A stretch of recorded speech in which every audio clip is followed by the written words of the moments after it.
And joining me in the studio is Federation Chairman David Dick and Chef Shenoa French. Thank you so much for both coming to the show. Glad to be here. Shenoa, I hope this isn't what you call too many cooks in the kitchen here today. You will be fine. Well, before we get started on our great recipe, David, I want to talk to you just a moment. Tell us a little bit about the Federation itself. Well, the Federation is the state 50 cents of the dollar. The state's collected 50 cents goes to the Cattlemen's Beef Board and 50 cents stays at home in the states. There are 45 qualified state beef councils, and that's what makes up the Federation. Very good. And how does the Federation get involved in projects emanating from the Culinary Innovation Center?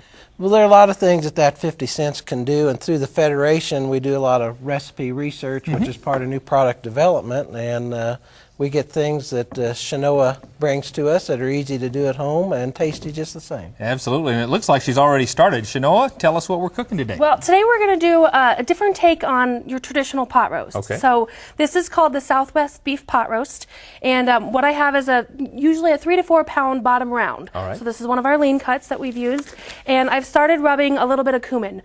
You can use fresh ground cumin, or you can buy it at the grocery store, and just about 2 teaspoons, rub it all over the roast, so it gives you some nice flavor. Sure. Over here you have a nice big stock pot. I've added a little bit of oil, and you heat it up. And what we're going to do is, the importance of that heated oil is we're going to get a nice sear, which will help impart the flavor when we do some braising, which is what this recipe requires. So, gotcha. And you would even do this in a crock pot kind of a you situation. could do this recipe in a crock pot, but we would recommend that you sear and you brown first and then go ahead and throw it in the crock pot.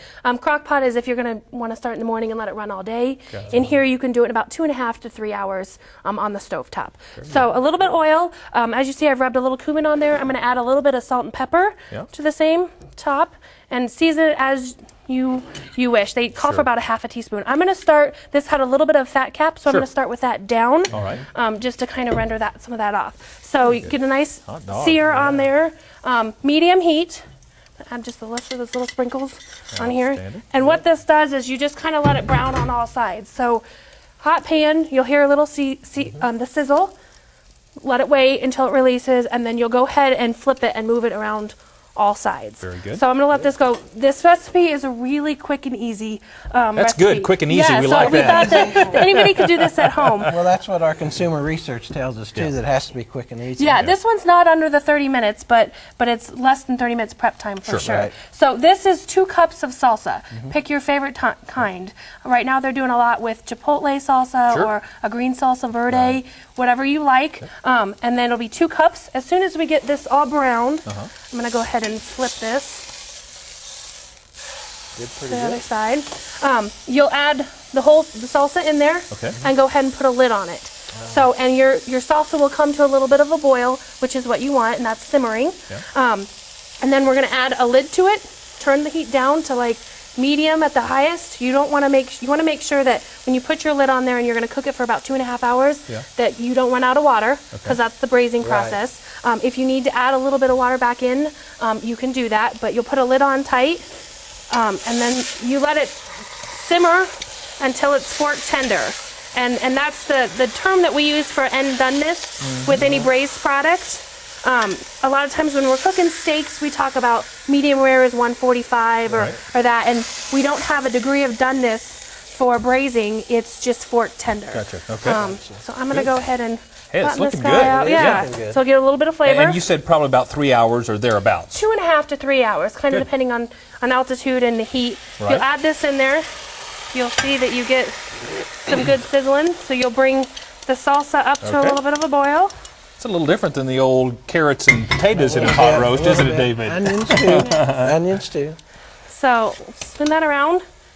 It's boiling. You just put the lid on, and I'd turn it down, like I said, to that low medium heat, and you let it cook. Once it's fork tender, you're going to pull your meat out, and then go ahead and add some black beans. A can of black beans. Good. Go ahead and drain them and rinse them, and then 1.5 cups of corn. And this can be frozen corn. If you want to use canned corn, just make sure you drain it and rinse it. This just gets added at the end, and it gets all mixed together till it's hot. And then you pull it out and go ahead and slice it up. Look at this. And then this David, can be now that looks good. That does look good. We've served it over here. This side has a little bit of brown rice. On the right over there is a little white rice, so you can kind of depend whatever the family wants, and some corn chips. Well, David, I don't know if that's Southwest Missouri, but it's certainly a Southwest recipe, and it looks delicious. Now, you can get details on this recipe and other great beef dishes on our website at cattlemantocattleman.org.